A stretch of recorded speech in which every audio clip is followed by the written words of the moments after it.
If you are asked to treat for a patient, is there any requirement on the part of the so-called patient, such as meditation or receptivity? The first responsibility is with the practitioner, not with the patient. The master asked, "Do you believe that I can do this?"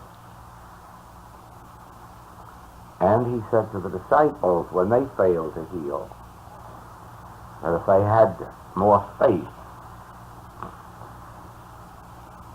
he did not put the responsibility on the patient, except that the patient was expected, in asking for help, to have faith that they would receive it.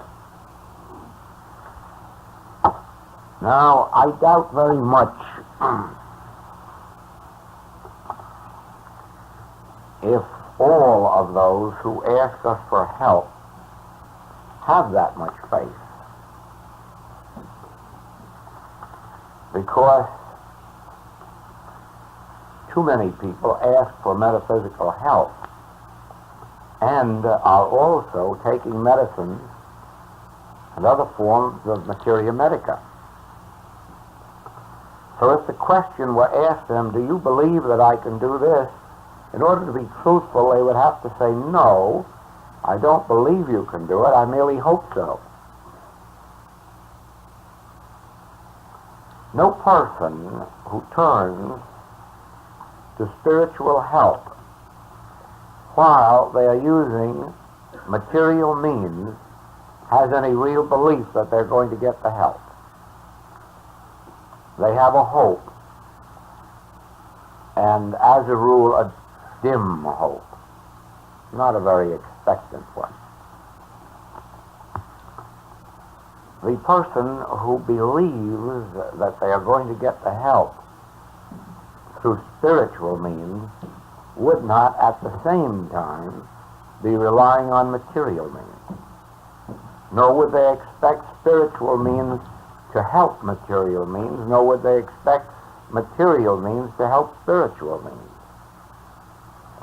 There is a sharp line of distinction, and we speak often of the failure of metaphysics to bring about its result, and I wonder if sometimes we aren't a little too severe with metaphysics,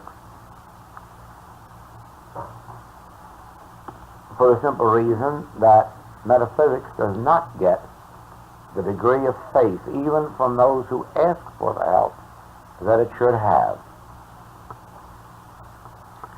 You see, materia medica healing in any form, whether it's through medicine, surgery, vitamins, minerals, diet, massages, bone adjustments, all of this is predicated on the belief of a physical body requiring correction. Spiritual help is a complete denial of this. Spiritual help claims that since God, Spirit, is the only creator, that a spiritual being and a spiritual body is the only creation. And it approaches the healing work from that basis. Now, when a person says, "I would like spiritual help," and working from the basis that they have a material body that they wish to have spiritually helped, they are not single-minded, they are double-minded. Not intentionally, not willfully, ignorantly, of course, but the effect is the same. The result is the same. It is true that if a person with no knowledge of metaphysics were in a hospital or very ill at home and not getting the result from their medical help, and someone asks them to try metaphysics or to have spiritual help, it is natural that they at that stage could not be expected to understand or have enough faith to rely completely on spiritual means. And the practitioner could give that one help, a matter of, I believe what helped my unbelief, and give that patient some measure of help until the patient said, I have felt something, I can put my faith, my reliance on this. But a true student, one who has been in truth for a year, 2, 3, 5, to be dividing their allegiance between material means and spiritual, is standing in their own light, blocking their own progress, not only in understanding, but actually in healing as well. That is one of the reasons for a great deal of the lack of healing. The fact that the patient is depending on material means and spiritual and getting nowhere with either one. The practitioner is in a peculiar position. The practitioner knows that a beginner could receive a healing even though they might still be depending to some extent on their material help because they have not yet been lifted to a place of reliance or confidence. But the practitioner also knows that when a true student comes and asks for help and is at the same time using materia medica, the practitioner doesn't want to say, I won't give it to you, but inwardly they know right well that your chances of getting it are not too good. Not too good. And that you yourself are preventing it. You're dividing your allegiance between the spirit and material means. So every student must come to a place eventually where they choose whether they're going to serve God or mammon. If they decide on materia medica, then they should have the best materia medica help available, put their whole heart and soul and confidence in it, and every bit of money that's available. On the other hand, if they've come to a place of decision and decided that they will rely on spiritual means, then the thing for them to do is put materia medica behind them, put their heart, soul, and faith into their spiritual treatment or spiritual lesson or spiritual reading and spiritual meditation until their healing takes place. Now, when a practitioner is called upon for help by a student who is really a student of the Spirit and not dividing their allegiance, then the practitioner does not look to the patient for any cooperation at all.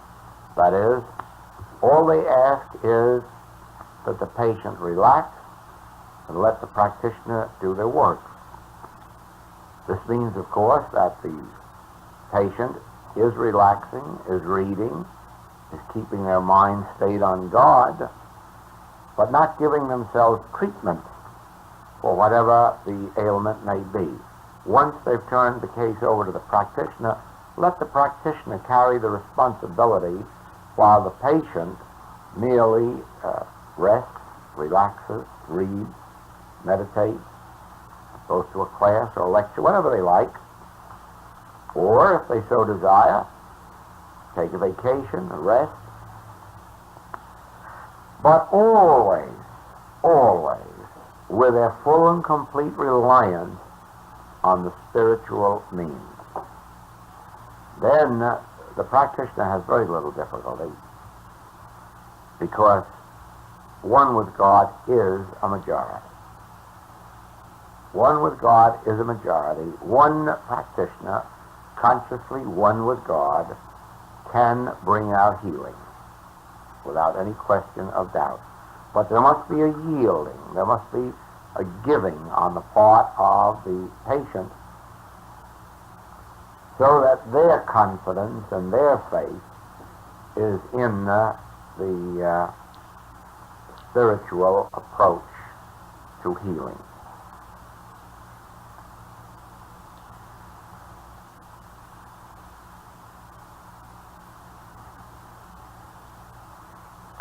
It has been said over and over again that a grateful patient is a receptive patient to truth.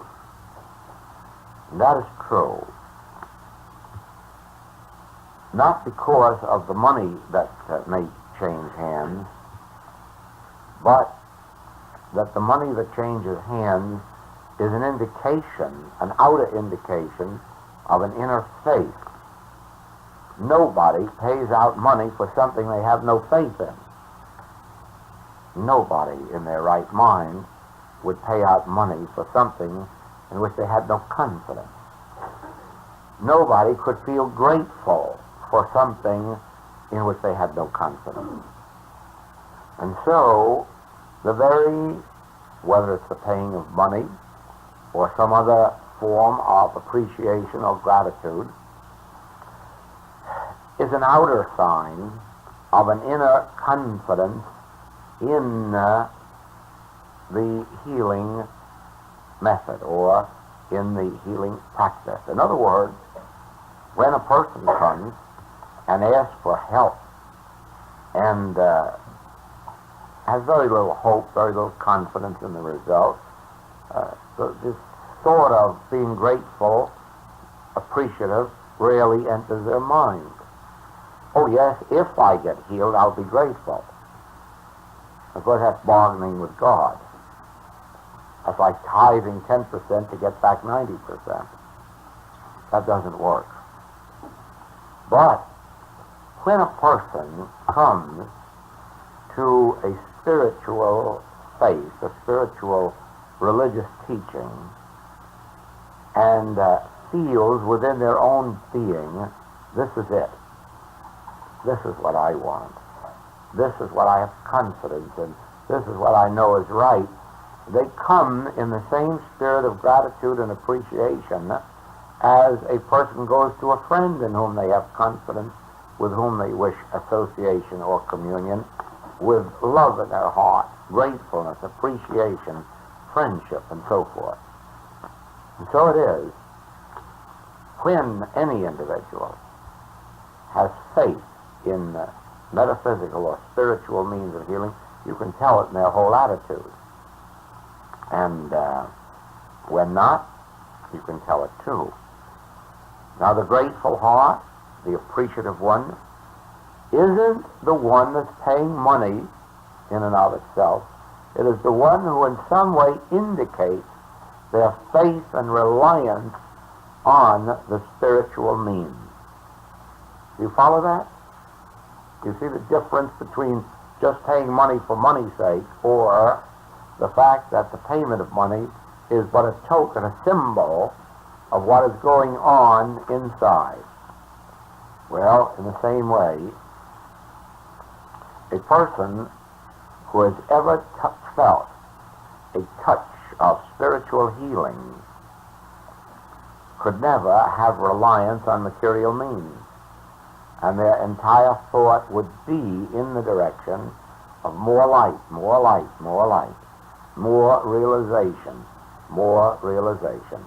And so the material sense of existence and the material remedies would fall away from them.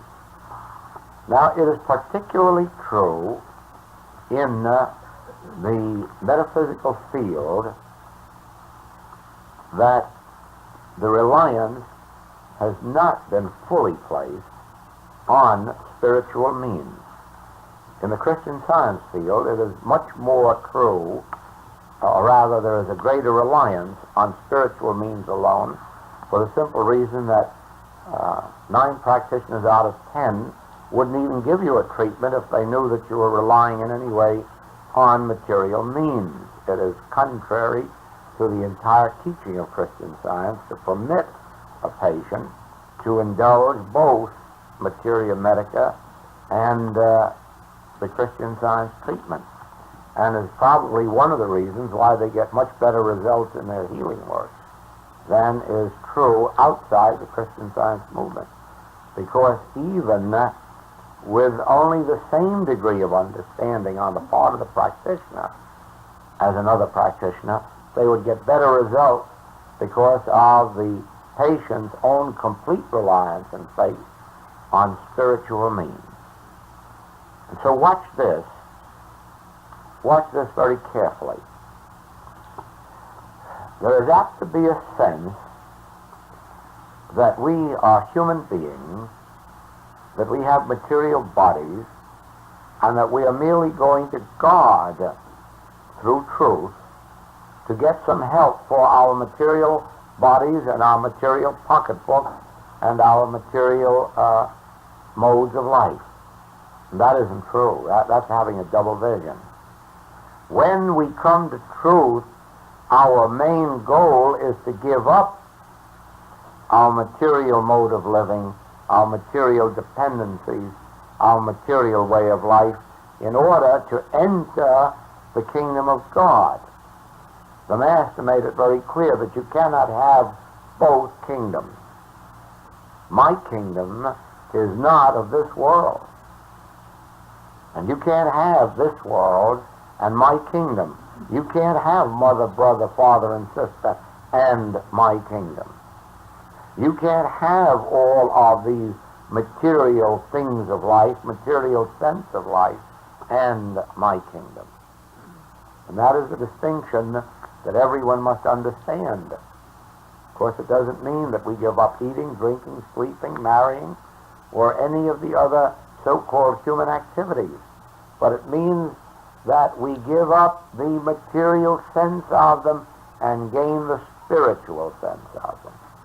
And in giving up the material sense, we give up all reliance on anything that exists in the world of effect.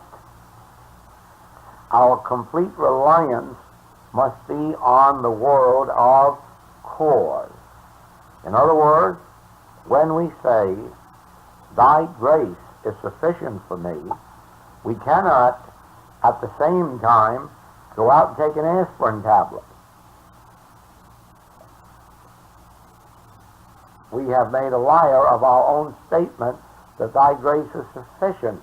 What we meant was thy grace and an aspirin tablet is sufficient for me. Or thy grace and vitamins is sufficient for me. Or thy grace and something else is sufficient for me. Or thy grace and next month's rent is sufficient for me.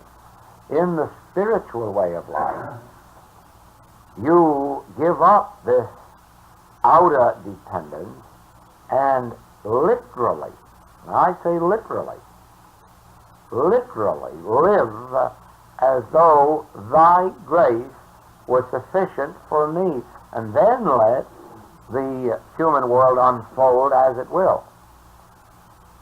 You'll be satisfied with it, no doubt about that. You'll never be dissatisfied with the spiritual kingdom. You will never be unhealed as long as you have your complete reliance on the spiritual kingdom.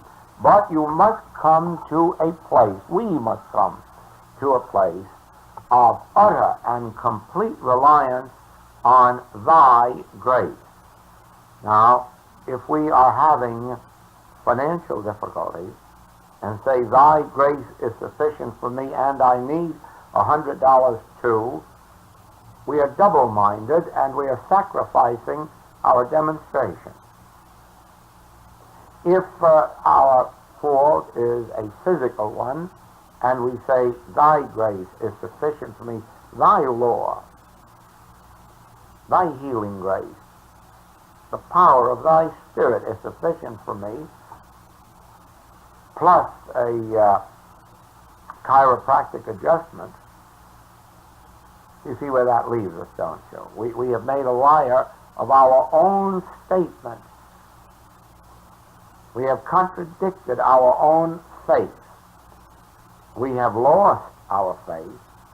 We have acknowledged to ourselves that actually we never had the faith that we claimed. And that's the truth. And that's the truth. We haven't the faith that we claim until we come to the place of realization that I really mean it, Father. Thy grace is sufficient, and I'm not looking outside my own being. I'm not looking out here to person, place, or thing, circumstance, or condition. I'm not looking out here to a remedy.